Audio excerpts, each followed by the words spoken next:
Hello YouTube. Today we are going to be looking at Eragon. Now, one thing I do want to make very clear before I start off this review is that I have never read any of the books.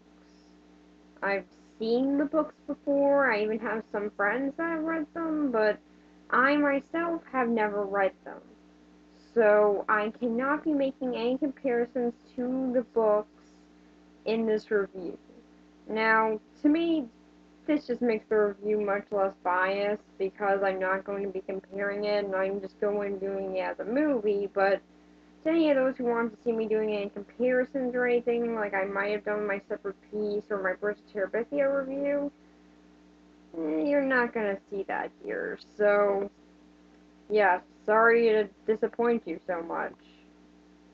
But from my friends who have seen it, they did say that it's not that faithful. But hey, I haven't read it, so I cannot make that comparison here. So yeah, that's pretty much all I gotta say about the book. So yeah, let's look into the movie.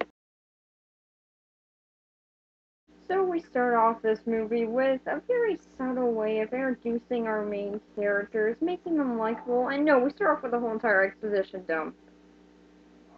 Yep, this movie honestly starts off with names you can't pronounce and just tons of information being dumped to you. I'll give Jeremy Irons some credit that he at least made it comprehensible, which is more than I can say for some other movies, but yeah, this is like the first minute, and already we find out everything that happened to this land. We find out that there were dragon riders, which were sort of the Jedi of the prequels. Yeah, like the prequel Jedi, the ones who kept the peace and everything. Yeah, it was sort of like them, except they were dragons. They were riding around dragons. Yeah, that would have been such a cooler prequel, wouldn't it? Jedi, just riding around on dragons. That'd be pretty sweet. But, so yeah, we find out that there were these dragon riders who kept peace between the land because clearly, where our government failed, dragon riders would succeed. So, yeah, they kept the peace until there was civil war started by Galbatorix. Who's Galbatorix? And we hardly see him, so it doesn't really matter. But he started the civil war because reasons, and he became king somehow. Never really explained. He just became king. So then after that, we find out that there's a small revolution going up against him, but he's being able to take care of it by his dragon that he still has. No, no, no. Of course he wouldn't be taking care of it with his dragon, because that would just make it too easy. No, who is he taking care of it with?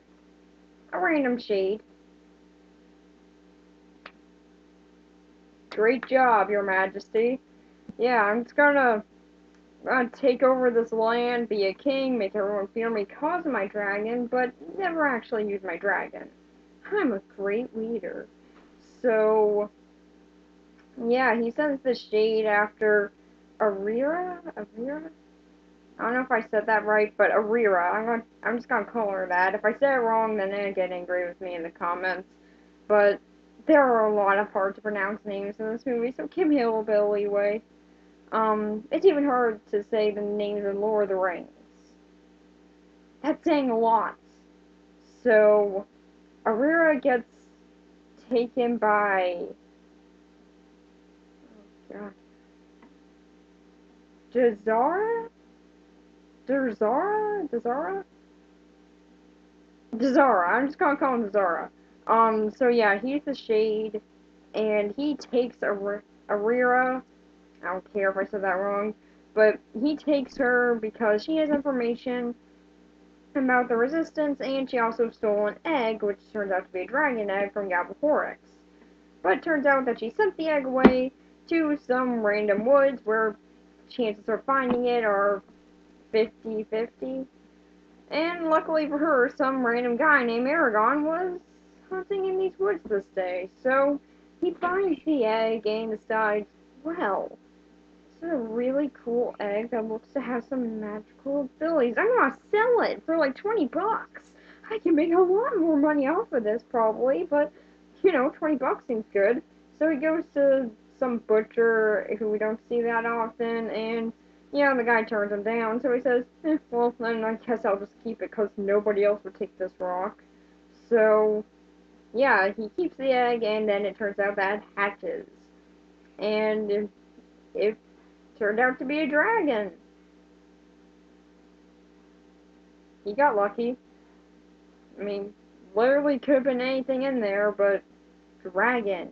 He got very lucky on this. So, instead of being freaked out that a dragon just popped out of a stone that's flying randomly in the woods, his reaction is, awesome, I caught a dragon, which I guess would be your secondary reaction, but I would still be at first a little bit surprised. Even like, dragon.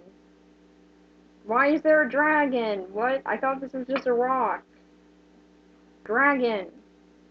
He takes this surprisingly calmly.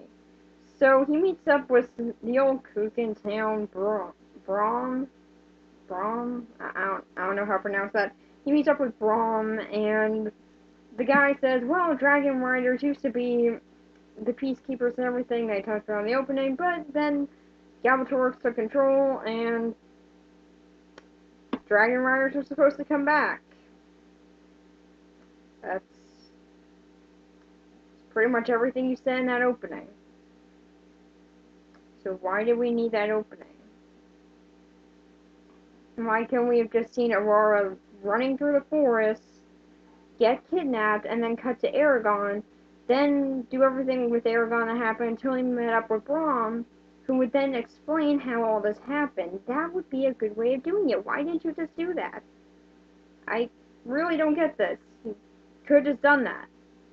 And you just didn't, because you just want to make the movie longer, I guess.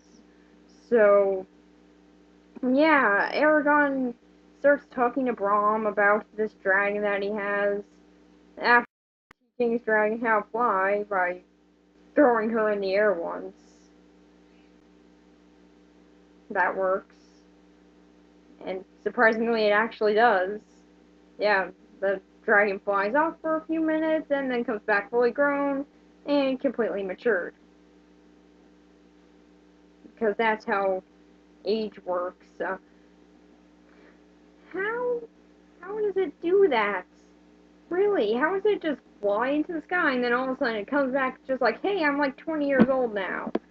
Like, how does that happen? And it says that it's been mature its whole life because it's been growing in the egg. For one, how do you get maturity growing in an egg? Two, was someone teaching you grammar and everything? You seem to be a pretty good speaker there for just having been born a few days ago. And three, where was your maturity when you were a baby? Yeah, when you're a baby, you're running around all cute water horse style, but when you're going to the sky and then come back, then you're like, oh, well, now I'm completely matured. How'd that happen? Do you lose your maturity when you're born and then you just get it back and you start to learn how to fly? How does this work? So, okay, well, Braum now says, oh, well, you have information about this dragon rider thing that I've been waiting for a long time? Get out of my house. So Eragon lazily find out that the Shade, yeah, I'm just gonna call him the Shade. I don't care what his real name is. I'm just gonna call him the Shade. It's so much easier. So the Shade has now sent some warriors to go and find Eragon. Of course, these warriors suck at their job and are pretty much just killing randoms who might have seen Eragon. That's guaranteed to work. So they finally do meet up with his uncle and they kill him. Then Braun comes back and pretty much saves them, and they go off and they leave. So yeah, sounding familiar at all? An empire that has now taken over due to a traitorous person inside of a peacekeeping group that is now left to a young dreamer as his only hope, who is given a magical thing that can help him out in defeating this empire. Also, he finds a mentor. His uncle is killed and then burnt. And Yeah, now he's having to fight off the people who killed him, as well as the second in command. This sounds very familiar for some reason. But, okay, so, yeah, now they're off. Eragon and Braum. Eragon somehow got over the whole entire "my uncle was just killed in front of me" thing. Yeah, he got over that pretty fast. So, yeah, what's he gonna do now? Yeah, he's gotta make up with this dragon and do random stuff. They're pretty much just going to try and get to this resistance, but of course there are obstacles in their way. And because one place was burnt down, they can't take that path, so they gotta go somewhere else. The longer path, because this area was already burnt down, so clearly they would be coming back to it. So yeah, they gotta take a longer path. They eventually get sidetracked and trying to save Aurora. I don't care what her name is. Aurora, princess lady. Um, Eragon keeps on having dreams about her. The Shade eventually uses this to his advantage, and he lures Eragon to the Shade's tower, castle. I don't know. He lures him there, and then the worst thing happens. Or at least the worst thing that could happen in this movie. They kill off the best character, Braum. Again, sounding familiar? Really, does that sound familiar? The mentor type of character is then killed off by the second in command and everything, and yeah, now Eragon now has a personal grudge with him. Yeah, the young dreamer now has a personal grudge with the guy who is second in command behind the guy who's actually in charge of everything. This sounds really, really familiar. But they have a funeral for him, and I gotta admit, it is actually kind of a cool funeral. When they find out Aurora has been poisoned, and they gotta take her to the Resistance. So yay, now we're actually getting back to that story arc, because I know you guys were on the edge of your seat finding out what would happen to the Resistance story arc. So yeah, they finally get back to the Resistance, and they're there with some other guy, Machar? Machar? I I'm just gonna call him M. I don't care. I don't care about his name. I don't care about his real name. I'm gonna call him M. And this is played by the same guy who plays Hook and Pan. That's kind of cool. So yeah, now he joins them, and then we find out that apparently his dad was a traitor. So of course the Resistance is gonna hate him because sins of the father count for the child, I guess. But it turns out that he is a part of the Resistance side, and then a giant battle takes place, in which case Eragon now has to work with this dragon and everything, yada yada yada, I don't care, because I really haven't gotten to know any of these characters, and they finally do kill off the Shade. Yeah, I know, you guys were at the edge of your seat as to whether or not he would die. So, yeah, pretty much it.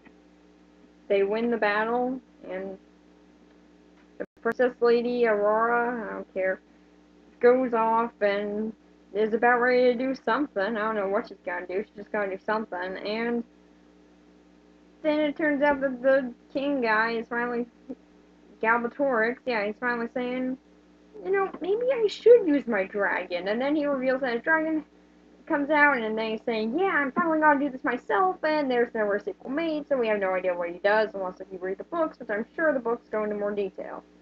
So, how do I how do I describe this movie's story? It's a combination of Star Wars and Lord of the Rings. Yeah, mash those two up, and then you get Eragon. And it's okay, I guess. But all in all, I did find myself kind of bored during it. Yeah, there are fights and everything, but it's still kind of boring. Like, you're just sort of sitting there, just saying, okay, get to the action, get to stuff that I'll actually care about. And when they actually do kill off a character that you like, Braum, who probably has the most development in the movie, that one does take a that one does spend a little bit of time like, okay, he's really dead, this is a bad thing, and then they're just like, yeah, let's just go and help out this lady. I guess no use dwelling on that. Yeah, this mentor guy just died. Oh, well, this girl's sick, let's help her out. Yeah, this girl that we don't even know, let's help her out. Yeah, that's something that happens a lot in this movie. They keep on building up this girl, and you think that she would, like, have a tie to Eragon's mother, who was gone in this movie. And, like, that was a big thing for Eragon. His mom is gone. And you think that this princess would have a tie to her in some way, because Eragon keeps on getting visions of her in his dreams. And you would think that she would have, like, a tie to his mother, but nope, she's just some random princess girl. And yeah, that's pretty much it. The whole entire story is kind of a mess, and it doesn't really know exactly what tone it wants. It doesn't really know if it wants to be a good adventure movie, a good fantasy movie, both, or if it just wants to be a serious movie, or a pretty, it's so fun type of adventure movie, a road trip movie. It doesn't know what it wants to be. So that's probably the biggest problem with it, is that it has no idea what it actually wants to be, and that makes you feel like, okay, it's going for so many different tones that where do we get our, which one is it? I guess you could say it's a fantasy movie, but there are still a lot of other things in it that don't really seem quite like that. And it does seem to try and give in many different tones into which type of fantasy movie it is. Is it a dark fantasy movie? At times. Is it a lighthearted fantasy movie? At times. Is it people on a road trip type of fantasy movie like Lord of the Rings, trying to get from point A to point B sometimes? Is it trying to take down an empire fantasy? Sometimes. The movie is just all over the place with its story, and that's probably its biggest problem, is that it didn't have enough time devoted to that. So for the story, I'm gonna give it a 4 out of 10. It is a really weak part of this movie, and yeah, they don't give enough time to actually be able to get you to care about what's going on in the story, and you don't really feel the stakes. So, yeah, movies can sometimes be bad in their story aspect, but what type of characters does this movie have? Mm, let's look into them. Alright, so now we're going into the characters, or as I like to call them, the incredibly hard to name people. Really, who names these people? Seriously. Eragon, at least that one is easy to pronounce. Shahira, at least that one I guess I've heard somewhere. Braum, who named someone Braum? Arira? Ayira, I don't care what her name is, and frankly I don't really care about her. But yeah, really, what type of name? Mar Matar? Matar? I don't know! I don't know any of these names, I don't know how to pronounce them. At least Galbatorix, that one's kind of fun to say, so at least that one I remember. De Zara?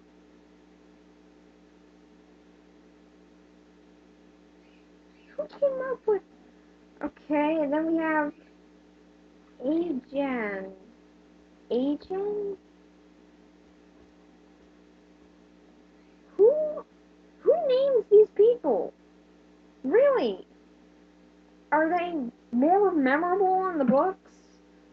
So that way you at least try to remember their names and how to pronounce them, because I don't. I don't know how to pronounce their names. I don't really care to pronounce their names. Except for when I'm doing a review, because, well, I'm doing a review of it, so I have to know how to pronounce the names. But, yeah, I'm just gonna call some of these characters by their first letter.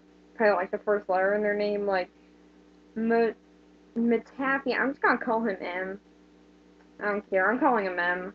Um, Dazara? I'm calling him D. Ajand? I'm just gonna call him A. So, yeah, alright, now let's actually look into these characters. So first off, we have Eragon, who is pretty much just Luke Skywalker, except with a little bit less personality. So, yeah, I don't really know how I feel about this character. I guess in some regards he's okay, and you at least do understand why he would be wanting revenge on everyone, because, well, on all the Empire and everything that he's fighting here, because, well, they did kill his uncle and everything, so it does make sense. But then you have completely confused motivations, like his anger towards Shahira at one point. He's angry because Shahira tried to save his life. Yeah, that makes sense. Um, his reasoning for wanting to save Arira, I don't care how to pronounce her name, Arira, yeah, his reasoning for trying to save her is he's had dreams with her. Again, it would make sense if they had some sort of tie to each other or something, or if he knew her in the past or something, but nope. She's just a person which he dreams about. So it's like a Scott Pilgrim thing she's in she's in his dreams, so he's obsessed with her. Is that how this works? Because if so, that would be another random story element to put into this movie. So, yeah, for Eragon, I do have to say that he's alright. At least you can sort of get behind him, but there isn't really that much personality there to actually stay behind him. But then it comes down to Shahira, who is actually a pretty good character. Now she isn't shown in the movie as much, which I do think I do have a problem with, because, yeah, I got it, she must have been expensive, especially for the time when this movie came out and everything, but she's by far one of the best characters in this. She has this sort of elegance to her, and also she is freaking awesome. She can take on tons of enemies at a time because she's a dragon, and she does sort of carry that grace and diplomacy to her. So everything that she's saying, you feel like she's saying something important. You feel like she's talking about something that really needs to be taken some caution to. So yeah, I do like her character. Sort of her and Brom, they're pretty much my two favorite characters in this. So yeah, I do like her elegance that she has to her. They definitely did add that sort of a thing to her character. I don't know if that was in the books or anything. Again, haven't read them, but yeah, I do still like how that is put into her character. Although I still don't get why she wasn't mature as a child. That doesn't make any sense to me. Like, does it only work after they learn how to fly? Is that when the maturity kicks in or something? Do they go through puberty up there in the sky and then just like all of a sudden they come back down and they're completely mature adults? I don't know. So after that we have Braum, played by Jeremy Irons. Yeah, Dungeons and Dragons reference if you didn't get that. But unfortunately, no, he does not play it like how he does in Dungeons and Dragons, but kind of plays it like Obi-Wan, or at least the younger version of Obi-Wan, and I don't, I don't like, I don't hate that Obi-Wan. I do like the younger one. That was probably the best part of the prequel. So his character in this is actually pretty good, and I do like him. And I do care about when he dies. He does sort of carry this sort of eternal shame because of what he did in his past after his dragon was killed, and it's pretty interesting to see. Too bad we don't get too much development through it because he was by far the best character, and I wouldn't mind following him more. So after that, we have Arira, or whatever her name is. I don't care. So Arira, what do I think of her? Um, she's Arwen from Lord of the Rings to me. She's kind of annoying because she doesn't really have any points. She doesn't really do that much. Except for encourage Eragon while he's putting on a suit of armor. Ooh, yeah, so important. And at least she does fight in this movie, which is more than I can say for Arwen, but that doesn't really automatically give her a character, and what character she has, she's a princess. Oh yeah, and there's another similarity to Star Wars. The main character has to go out and save a princess who's being held hostage by an empire. Nothing similar at all. So for her, yeah, I don't really care about her that much. I mean, there's nothing really in her character that gets me to actually be concerned about her. And she doesn't get enough development for me to actually say, oh my god, she's been captured, okay, get her out. I like this character. There isn't that much of that in there for me to actually say that. So after her, we then have M, who is an alright character. I mean, he's okay. He uses my favorite weapon, so that's something. Um, Although he does spend half of this movie just sort of following around Eragon, and then later on when his motivations are truly revealed, doesn't make any sense why he was just following him around, and instead didn't just go over there and say, hey, yeah, you guys want some help getting to the Resistance? I'll help you out. Was he waiting for Braum to die? I mean, like, he comes in when that happens, so I guess he was just worried about what Braum would do to him, but yeah, that doesn't really make any sense to me. Like, why not just gain this trust? So, it's not like you have any evil intentions or anything. You are a good guy, so I don't know what you're planning on doing here. But that does kind of make you think, oh no, is he gonna be evil? No, not really, so. Yeah, that's actually what I thought was gonna happen here. I thought he was going to end up being evil, but nope. It turns out he just doesn't want to be like his dad. So, did his dad immediately go in to help out people? And he just doesn't want to be like that at all? Instead, he's gotta wait for the best time to show up for making it dramatic or something? Oh, and also, him and Eragon, yeah, they have like this whole entire, we're gonna be even at one point. You saved me twice, and I saved you once. Yeah, Eragon saves M once, and M saves Eragon twice, and then they just say, hey, we're even now. I don't know why, but this really bothered me in the movie. Then we have, so yeah, I guess I'm fine with him. Then we have Galbatorix, who is by far the most fun character name to say, and, um, he's in the movie. Yeah, I don't really know how else to describe this character except for he exists. I mean, that's pretty much all I got on him. He exists. Besides that, he's got no real character. He's just some evil dictator guy. And we hardly see him in the movie, so it's not like we get to know anything about him or why he even turned on all the Dragon Riders. He just sort of did. So, yeah, there's his whole entire in-depth character study. So then after him, we have D. And oh, how does one describe D? Well, let's just say this. He's the character who seems to have the most fun in this movie. Yeah, the actors seem to have realized about halfway through this movie that, oh my gosh, why have I been taking this role seriously? Clearly, this movie must just be a comedy. And after the halfway point, for whatever reason, he just goes nuts with it. Yeah, halfway in the movie, he actually played the role pretty seriously. Then the other half, he just decides, I'm just gonna go insane with it. And that pretty much makes him one of the best characters, and then he seems to have the most fun, and he does sort of take the absurdity of how the story works, and he sort of uses that to his advantage. So, after him, we have A, the leader of the Resistance, and